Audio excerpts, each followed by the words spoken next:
उपस्थित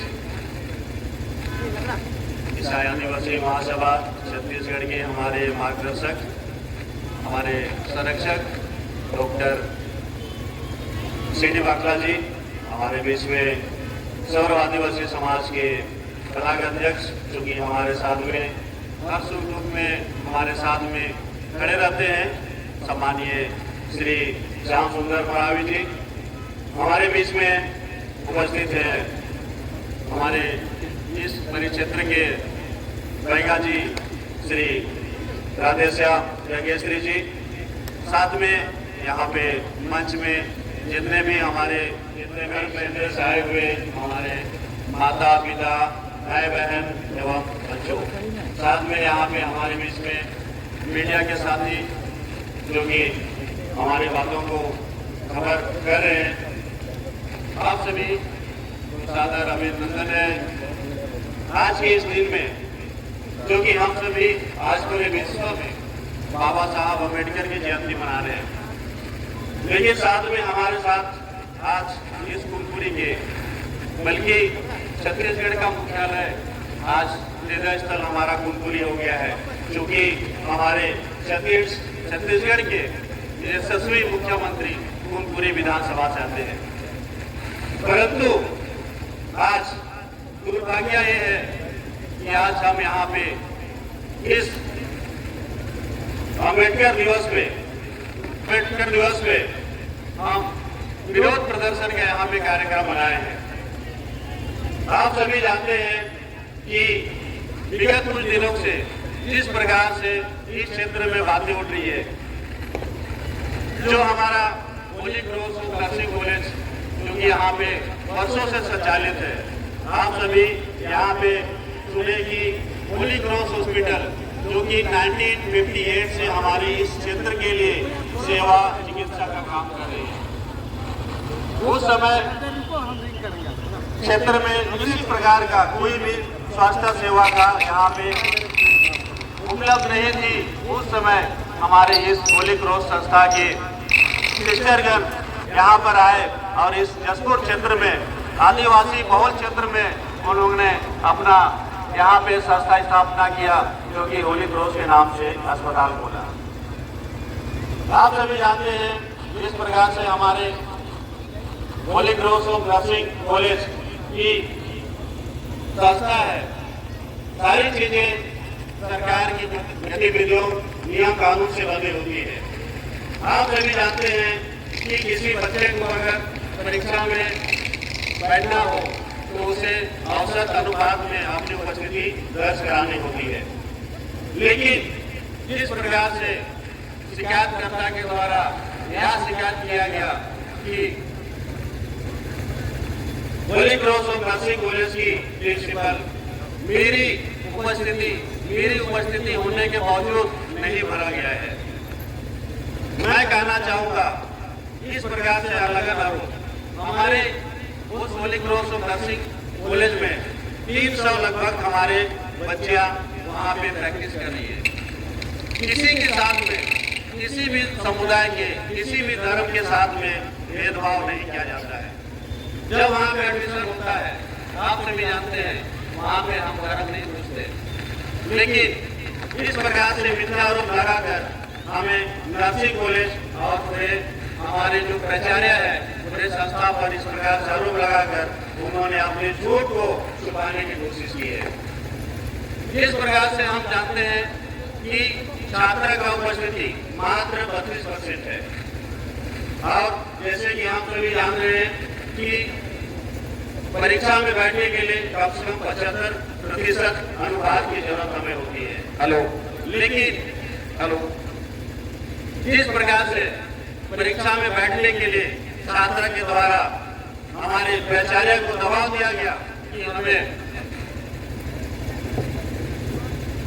हमें परीक्षा में बैठने दी जाए, शिक्षकों के द्वारा और संस्था के द्वारा हमेशा उसको कहा गया कि आप अपनी उपस्थिति पूर्ण करिए, आप अपने प्रैक्टिकल को पूर्ण करिए, तत्पश्चात आप परीक्षा में बैठेंगे।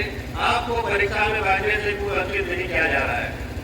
आप सभी को बताना चाहूंगा मैं कि छात्रा को बार बार कहा गया कि आप अपने पेरेंट्स को बुलाइए, लेकिन छात्र के द्वारा कभी भी अपने माँ बाप या अपने पेरेंट्स को नहीं बुलाया गया।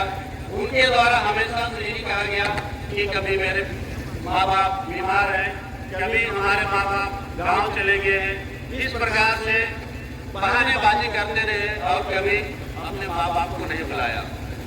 अंततः यह हुआ कि वे मौखिक परीक्षा में, जो लिखित परीक्षा होता है, उसमें जब बैठकर प्रवेश पत्र हासिल किया, वो भी दबाव पूर्वक। तत्पश्चात जब प्रैक्टिकल की बारी आई, आप सभी जानते हैं कि बिना प्रैक्टिकल का कोई भी बच्चा या तो फिर कोई भी बच्चे नर्स नहीं बन सकते। आप सभी जानते हैं अगर हम गलत तरीके से उसे प्रैक्टिकल में बैठने की अनुमति दे दें, कल के दिन में कुछ हो जाता है तो आप हमारे ऊपर उल्टा आरोप लगाएंगे। तो फिर बच्चे के द्वारा पुनः जब प्रैक्टिकल परीक्षा पार हो गया, 1 अप्रैल को आती है और प्राचार्य के रूप में घुसती है। उसके बाद में प्राचार्य रूप में प्राचार्य बैठी हुई रहती है, शिकायत करता जाती है और वहां पे धमकी मेरी सब कहती है कि मैं तुमको देख लूंगी, तुम्हारे संस्था को देख लूंगी, तुम मुझे नहीं जानती, कोर्ट कचहरी का चक्कर मेरा पुराना आदत है, मेरे मीडिया में बहुत सारे साथी बाहर हैं, मैं तुमको बर्बाद कर दूंगी, मैं तुमको देख लूंगी। इस प्रकार से कहकर वो वहां से निकल जाती है। तत्पश्चात वहां से निकलकर कुछ दिनों के बाद में, 1-2 दिनों के अंदर में हमारे मीडिया के साथी Holi cross of nursing college में प्राचार्य से मिलने जाते हैं। बातें तो बहुत अच्छी किए, सामने में जब मिले मीठा चोरी में बात किए, लेकिन जब वहां से निकले तो बगल में चूरा पकड़ के निकले। तत्पश्चात जिस प्रकार से हमें पता चला कि एसपी सर और कलेक्टर महोदय को शिकायतकर्ता के द्वारा आवेदन दिया गया है और हमें उसके बाद में ही मीडिया के द्वारा पता चला कि लड़की के द्वारा या तो फिर छात्र के द्वारा Holi cross of nursing college के प्रिंसिपल के ऊपर में झूठे धर्मांतरण का आरोप लगाया गया। हम तत्काल हमारी टीम यहाँ पे गठित हुई। सिस्टर प्राचार्य के साथ में हमने एसपी साहब से भी मुलाकात करने की कोशिश की। एसपी साहब मुलाकात नहीं कर पाए तो हमने वहाँ पे आओ जाकर अपनी जो जवाब प्रस्तुत करनी थी, हम वहाँ पे जवाब प्रस्तुत किए। तत्पश्चात हमने कलेक्टर महोदय से भी मुलाकात की। हम अपनी बातों को रखे, कलेक्टर साहब बड़ी सहमति से और सहजता से हमारी बातों को सुने और हम वहाँ से निकल कर आए। तत्पश्चात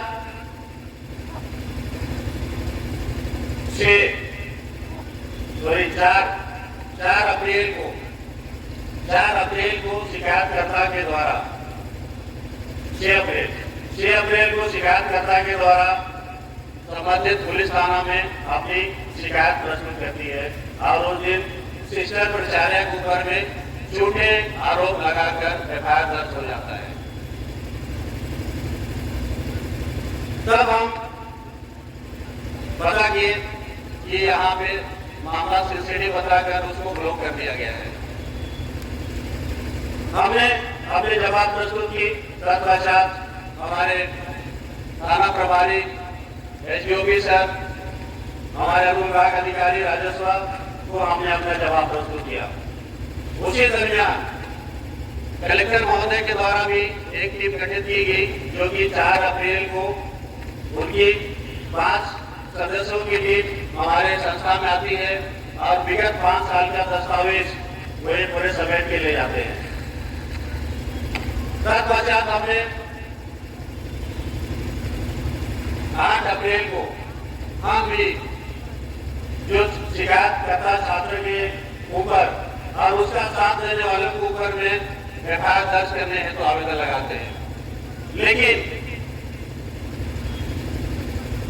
जब हम यहाँ पे पुलिस थाना आते हैं तब आते हैं कि हमारा जो आवेदन है उसमें विचार किया जाएगा, उसमें जांच की जाएगी, तत्पश्चात कार्रवाई की जाएगी। लेकिन जब शिकायत करता आती है उस समय जांच नहीं होता है, उस समय जांच नहीं और उस समय हमारे प्राचार्य सिस्टर के ऊपर में बेबुनियाद आरोप लगाकर घातक किया जाता है। तो हम ये बातें कहना चाहेंगे कि किसी एक समुदाय या तो फिर किसी एक व्यक्ति विशेष का आवेदन आपने तुरंत स्वीकार कर लिया, लेकिन दूसरे समुदाय जब आता है आपके पास में तो आपने आवेदन तो स्वीकार किया लेकिन कार्रवाई नहीं की। ये है आपका रवैया, ये जसपुर पुलिस का रवैया। हम कहना चाहेंगे कि जिस प्रकार से आपने हमारे प्रति रवैया किया है, हमारे इस भोले भाले लोगों के प्रति आपका रवैया क्या होता होगा। जब हम समुदाय के लोग मिल के अपनी बातों को रखने गए तो आपने कहा कि जांच करेंगे। अब जांच के दौरान आज तक आपने इस पर जवाब नहीं दिया। तत्पश्चात हमने थाना प्रभारी महोदय से भी निवेदन किया कि सर हमारी आवेदन पे क्या विचार हो रहा है। तो बताया जाता है कि आपके आवेदन पर कार्रवाई करेंगे, लेकिन उसमें पहले हम जांच करेंगे। हम उसी दिन कहे कि सर सामने वाले का आवेदन आप एक बार में स्वीकार कर लेते हैं और उनका एफआईआर दर्ज तुरंत कर लेते हैं, लेकिन हमारा 4 दिन आवेदन दिया गया है उसमें कुछ कार्रवाई नहीं होती है। उसी दिन हम सभी बोले कि अगर इस प्रकार से रवैया होगा तो फिर हम अपनी बातों को रखने के लिए, अपनी संवैधानिक बातों को रखने के लिए हम रोड में उतरने के लिए विवश होंगे। थाना प्रभारी के द्वारा कहा जाता है आप स्वतंत्र है अपनी बातों को रखने के लिए। तब आज हम यहाँ पे मैं बताना चाहूंगा, हम यहाँ पे ईसाई समुदाय से आए हुए हैं। हमें यहाँ पे कोई शौक नहीं है रोड में बैठने के लिए, हमारी भोले भाले लोगों को यहाँ पे लाने का कोई शौक नहीं है। मैं बताना चाहूंगा हम चालीसा काल में है और चालीसा काल के इस पुण्य सप्ताह में हम आज विगत कल हम खजूर रिवाज माने। इस प्रकार से यीशु की जय जयकार करते हुए यरूशलेम में हमारे यीशु की जय जयकार होती है। आज जब हम मां की न्याय के लिए हम उनको जैसा चौक में अपने मांगों को रखने के लिए हमें भी जमा हुए। आपको बता दूं जिस प्रकार से हमारे प्रति भेदभाव किया गया, माननीय न्यायालय में प्रकरण लंबित है और चूंकि आज के आप सभी को बताना जरूरी समझूंगा मैं। विगत कुछ जिस प्रकार से 10 तारीख को यहाँ पे कतिपय संगठनों के द्वारा हमारे सिस्टर विंसी के गिरफ्तार होने का दबाव जिस प्रकार से किया गया और उनका आवेदन अनुविभागीय अधिकारी राजस्व कुमकुरी को दिए और अनुविभागीय अधिकारी राजस्व यहाँ उनको अनुमति भी दे दिया, लेकिन गजब की बात यह है जब हमने यहाँ पे आवेदन किया तो उस आवेदन पे सुनवाई नहीं होता है। कहा जाता है कि आपके आवेदन यहाँ पे सुनवाई नहीं होती है और आपको जाना पड़ेगा जिला, आपको अनुमति वहां से लेना पड़ेगा। आपसे पूछना चाहूंगा ये कौन सा संविधान है, किसी कतिपय संगठनों को आप तुरंत यहाँ से अनुमति देते हैं और एक समुदाय जो ईसाई समुदाय आपके पास में आता है उसे आप इस प्रकार से नजरअंदाज करते हैं। ये हम चलने नहीं देंगे। इसके लिए हमें भले जितने भी रोड में लड़ाई लड़ना हो हम लड़ने के लिए तैयार हैं। आप सभी को बोलना चाहूंगा जिस प्रकार से हमारे संस्थाओं पर बार बार आरोप लगाया जाता है धर्मांतरण धर्मांतरण धर्मांतरण, आप सभी को बताना चाहूंगा मैं कि हमारे इस क्षेत्र में जितने भी शिक्षा है चिकित्सा है, मैं जहां तक सोचता हूं कोई जसपुर जिले के ऐसा कोई परिवार ना हो क्योंकि हमारी इस मिशन संस्था का सेवा का लाभ ना लिया हो। क्योंकि जिले में जब कोई सरकारी व्यवस्था नहीं थी उस समय यही हमारी मिशनरी संस्था है और आपको शिक्षा और चिकित्सा का सेवा का अवसर दे रहे हैं, जिसे आप सभी और हम सभी यहाँ पे अपनी लाभ ले पा रहे हैं। मैं आप सभी को बताना चाहूंगा यही हमारा मिशन स्कूल है जहाँ से पढ़कर हम सभी और आप सभी आज यहाँ से उठ के बड़े बड़े पोस्टों में विराजमान है। और यहाँ पे जो हमारा होली क्रॉस नर्सिंग कॉलेज और जो हमारा अस्पताल है, आप अभी भी जाके देखिए कितने वहाँ की साहब वहाँ पे एडमिट होंगे और कितने गायरी साहब वहाँ पे एडमिट होंगे, आपको वहाँ पे उपस्थिति रजिस्टर जो कि एडमिशन रजिस्टर है पता चल जाएगा कि वहाँ पे कौन ज्यादा इलाज कराता है। हम इसमें ज्यादा नहीं बोलना चाहेंगे क्योंकि मैं जानता हूँ कि हमारा जो समुदाय है किसी भी धर्म से किसी भी वर्ग से भेदभाव नहीं करता है, लेकिन जिस प्रकार से हमारे ऊपर में गलत आरोप लगता है, गलत लांछन लगता है, हम उसका विरोध करते हैं। जिस प्रकार से हमारे जयपुर जिला के हिंदू कुल तिलक स्वर्गीय दिलीप सुचेतियो, आप सभी को बताना चाहूंगा, रांची संत जेवियर कॉलेज के स्टूडेंट रहे। वे कभी भी स्कूलों पे अस्पतालों पे उन्होंने टीका टिप्पणी नहीं की, क्योंकि वे चाहते थे कि एक अस्पताल है, एक शिक्षा है, जो कि वो शिक्षा का मंदिर है, एक अस्पताल है जहाँ पे किसी भी वर्गों के भेदभाव के साथ में वहाँ पे इलाज किया जाता है।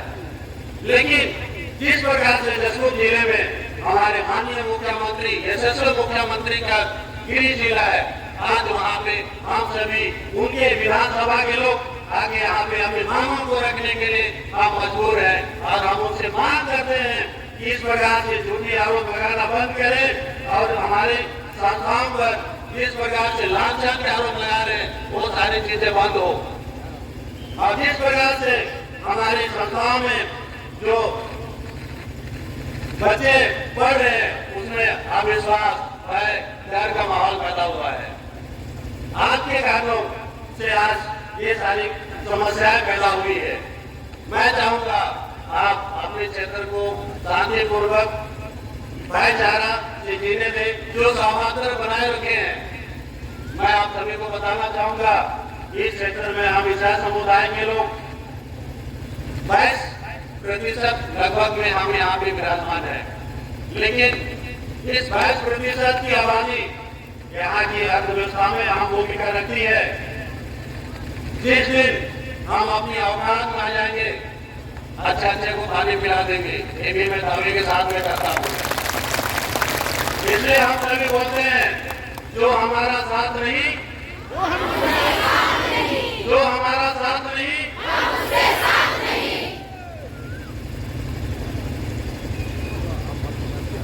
मेरे शहर के वासियों, मेरे क्षेत्र के वासियों, हम कभी ऐसा नहीं चाहते हैं कि हमारे बीच में भेदभाव हो, हमारे बीच में आपसी सौहार्द खराब हो, हम कभी नहीं चाहते हैं। लेकिन जिस प्रकार से झूठा एवं मिथ्या आरोप लगाकर जो राजनीति सेकने के लिए, अपने चेहरा चमकाने के लिए जो लोग आरोपी का मदद कर रहे, सावधान हो जाए। ये जसपुर भोले भाले लोगों का, शांत मिजाज लोगों का ये क्षेत्र है। सोए हुए शहर को ईसाई आदिवासी सोया हुआ शेर है, जब उसे आप बिल में हाथ डालेंगे तो वो छोड़ेगा नहीं। इस बात को भी आप सभी को बता दूं, ईसाई आदिवासी आज दुनिया के किसी क्षेत्र में, कोई भी देश में, कोई भी शहर में आप नजरें उठा के आप देख लीजिए, हमारा जसपुर का आदमी अपनी सेवाएं देने के लिए यहाँ से लेके अमेरिका हर जगह, हर देश, हर शहरों में आपको मौजूद मिलेगा। जिस प्रकार से यहाँ पे सिस्टर बता रही थी कि हमारी हेड ऑफिस है आउट ऑफ कंट्री स्विट्जरलैंड। आप सभी जानते हैं कि हमारा सेवा का क्षेत्र सिर्फ यहाँ भी नहीं, क्योंकि हम एक मानव धर्म मानने वाले इंसान है, हम ईसाइयत को मानने वाले इंसान है। एक तरफ आप हमारी धार्मिक भावनाओं को ठेस पहुंचाते हैं, उसमें कार्रवाई नहीं होती है, उसमें बात नहीं होती है, लेकिन एक तरफ एक स्टूडेंट और एक प्राचार्य के बीच में जिसका कोई सबूत नहीं है, वो निराधार आरोप लगाकर वो बोल देती है कि मुझे धर्मांतरण का झूठा आरोप लगाकर मुझे दबाव देकर नन बनने के लिए मुझे दबाव बना गया। वाह अरे वाह, हमारी लड़कियां क्या मर गई, हमारी समुदाय की लड़कियां क्या मर गई। आपको बता देना चाहूंगा कि आपके टाइप से, देखिए हम तो जान भी नहीं रहे थे, लेकिन मीडिया के साथियों के द्वारा हमें पता चला कि उनके ऊपर में कोर्ट में भी प्रकरण लंबित है। मैं बोलना नहीं चाहूंगा किसी की प्राइवेसी के बारे में, लेकिन हमें पता नहीं था कि उनके बारे में भी कोर्ट में मामला लंबित है। क्या हम उनको रंग बनाने के लिए प्रेरित करेंगे? क्या हम उनको रंग बनाने के लिए प्रेरित करेंगे? हमारे पास बहुत लंबी लाइन है, उसमें से भी हमें छाटना पड़ता है कि हमें इसको लेके उसको ले, सही है कि नहीं? ऐसे झूठ एवं बेबुनियाद मिथ्या आरोप को हम खारिज करते हैं और सरकार से ही मांग करते हैं कि जो हमारा जो आवेदन है, जो हमारे एफआईआर के लिए हमने जो आवेदन दिया है उसमें कार्रवाई करें। हमारी मांग ये है कि झूठी एफआईआर दर्ज करने वाली शिकायतकर्ता के ऊपर में एफआईआर दर्ज हो और जो उसका साथ दे रहे हैं, जो हमारे भाई उनके साथ दे रहे हैं, उनके खिलाफ एफआईआर दर्ज हो। मैं यही मांग रखते हुए अपनी बातों को विराम करता हूँ। सभी को बहुत बहुत धन्यवाद। जोहार, जय यीशु। सभी को दुनिया सप्ताह की ढेर सारी शुभकामनाएं। धन्यवाद।